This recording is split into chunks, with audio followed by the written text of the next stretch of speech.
Aloha, everyone. Dr. Heather with another episode of Wisdom Wednesdays. We're in the series of the fruit of the Spirit, and it actually took quite some time to be able to get to this next one. This next one is on peace. We had the fruit of the Spirit. We talked about love and we talked about joy in the last part of this series. And peace is so powerful. So one of the things I want you to know and recognize that all of these fruits of the Spirit that we talk about are additive, meaning like the last one is self-control. So and all of the ones previously, as we grow those, it allows us to be able to have better self-control. So our peace actually comes from the power that we amplify our love and our joy. And our greatest wealth is our peace of mind, body, and soul. So the fruit of the Spirit is a term that sums up 9 attributes of a person or community living, how to be able to strengthen a relationship with ourselves and other people. For those of you who are business owners, we're called to have these deep level relationships with God, ourselves, others, and the world, because our business is an extension of us. As parents and spouses, we're called to practice and be the example of the fruits of the Spirit to our family, even when we want to strangle them. And also, growing in these fruits will help us set up a solid foundation to stand on in business and life, where we can operate out of ease and grace and peace on all sides of life, not just some. What's even beautiful about cultivating these fruits of the Spirit is that it can help us allow us to eliminate negative thoughts and feelings that we might have about ourselves. Maybe the feelings of doubt or feelings of unworthiness, anger, fear, sadness, grief, guilt. It also gives us the confidence to know that we were made and we're called for amazing things. Now, again, what are the fruits of the Spirit? The fruit of the Spirit is love, joy, peace, patience, kindness, generosity, faithfulness, gentleness, and self-control. And those who exemplify them, these actually come from the Bible. And again, every soul craves these.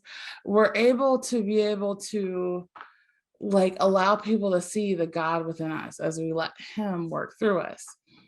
Now, there's a couple of scriptures that can help us get a clarity about peace, all right? So I want to be able to share those with you first, and then I want to talk with you about some secrets on how to reclaim your peace. Have you ever just said, I just want to have peace, right? Well, it's totally possible.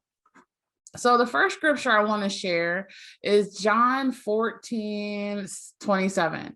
And it says, the peace I leave with you, the peace I give you, I do not give to you as the world gives. Do not let your heart be troubled, or do not let it be afraid. See, a lot of times we seek peace in external things. Sometimes even we have maybe behaviors that we want or don't want that actually we think gives us peace. But a lot of the external peace, I'm talking about the difference between a peace that will give you a temporary satisfaction versus a peace that is automatically withstanding and so strong that even in the midst of what is going on around you, that peace comes from this intrinsic place, and it really radiates out. This peace actually helps us really be calm, and to live aloha, and to be able to recognize that, regardless of what's happening with us, that peace can come from, knowing that there is love, there's joy, that there's gratitude, that there is things that are working for you, as compared to sometimes we feel like things can work against us. And Philippians 4:6-7 says, do not be anxious about anything, but in prayer, in every situation, with prayer and petition, with thanksgiving, present your request to God. And the peace of God, which transcends all understanding, will guard your hearts and your minds.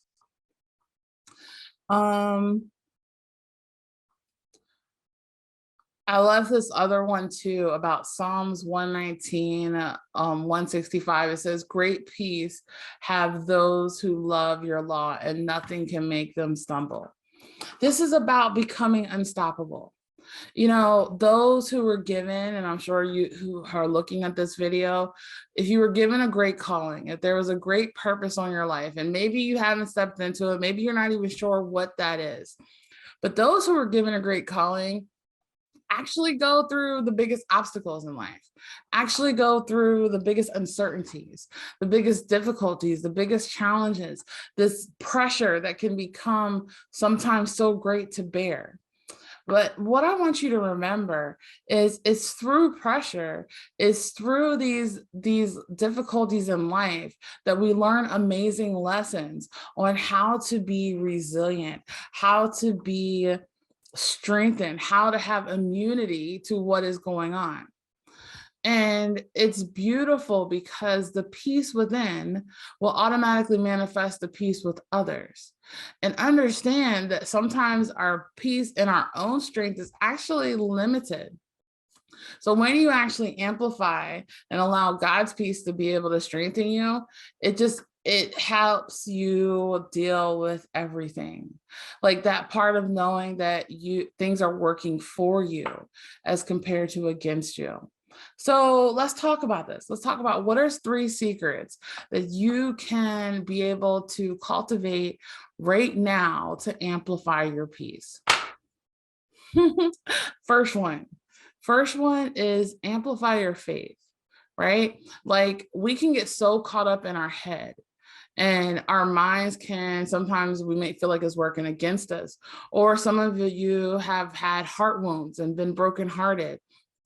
And what happens is heart wounds can create blind spots, right? So sometimes we see the temporary of the situation that's happening and we forget the eternal and the longevity, the bigger picture, right? So by amplifying your faith, regardless of what that is, it will allow you to be able to see and experience more of the bigger picture of what you're doing. See, our fruits, like basically think of us like a tree. Think of us like the branches of a tree. God is the root. He gives us that nourishment, that supplement, and we are the branches. And our branches produce fruit, not only for ourselves, but really not even really for ourselves, actually for other people to partake of the fruit. And notice how the fruit that we share, it actually gives that support and nourishment for other people to create and produce more trees and fruit. So the first secret is knowing that your greatest wealth is your peace of mind, body, and soul. And what's in the middle is the mind. Our mind, our unconscious mind is 90% unconscious and only 10% conscious. It keeps track of every single thing that you've experienced in your entire life, like in a beautiful category. Sometimes we can't take back the things that we see, hear, or feel, but we can shift how we experience them and how we see that. And there's a beauty in our story. There's a beauty in your story. What are some of the things that you have gone through? Or what are some of the things that you might be avoiding or tolerating or not paying attention to it? The second secret is to turn and face those things. Because what sometimes prevents our peace is that anxiety, is that fear, is that uncertainty of the unknown, what's going to happen. And when we actually shift even how we look at fear, it actually can lead to our empowerment. So I'll share with you, fear typically is a lot of times an illusion. A lot of times it's false evidence appearing real that makes us want to forget everything and run or give up or throw in the towel. And a lot of times people will give up and throw in the towel right when they're so close to the breakthrough. So shifting fear from those things to facing everything and rising so that we can feel everything and relax. And then we know that everything is working for our greater good. That part that actually leads to secret number 3. Be cognizant of what you consume, of what you take in. See, a lot of times we can actually self-sabotage and disrupt our own peace, but we are only able to process so much information that comes to us at any given time. Now we can, the more that we take in, the more sometimes that creates overwhelm. I'm talking about, are we vegging out on TV, or are we totally consumed by the news, right? What we focus on expands. So what we put our attention to, are we so heartbroken? So sometimes our heartbreak, our heart wounds, our losses of loved ones, or our difficulty situations in relationships, they can actually create paralysis and frozenness even in our own spirit. I hope this is making sense. Y'all put a comment down below. Let me know what you think about this. So recognize, okay, you know what? It's okay to be able to feel the way that you feel. It's okay to be able to experience the things that you experience. It's okay to be able to have those down days. We just don't want to stay there, because the longer we stay there, the longer we justify that victim mentality. Like, oh, somebody did this to me. Oh, what is going on with me? Or it's difficult to even process grief and pain and loss. The secret is to actually face it, to heal it, to restore it, to own and honor it. Like, there are no mistakes. Timing is always perfect. Understanding a lot of times, even the death is not even the end. It can be a new beginning. You know, how to be able to heal from those things and recognize, okay, these things are happening. How do we want to respond?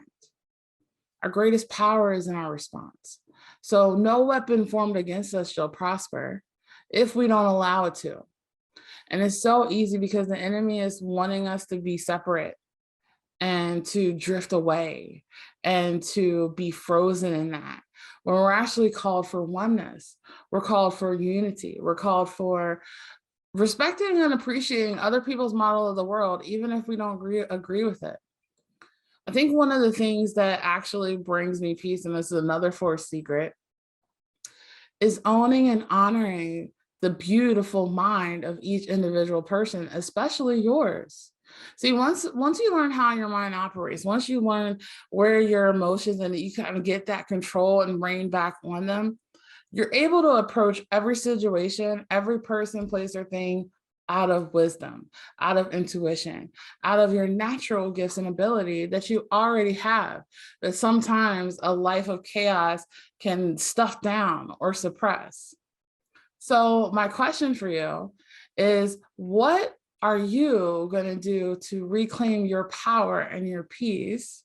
Not by like running away from the things that are painful, but about how to be able to be the calm even in the midst. What is it teaching you? What is your current situation teaching you on how to be able to amplify your peace? Let me know what you think about this video, and make sure to share, like, and comment below. I look forward to seeing you next week for the nice little snippet on secrets on how to increase and amplify your patience. So very powerful. Okay, talk to you soon. Peace.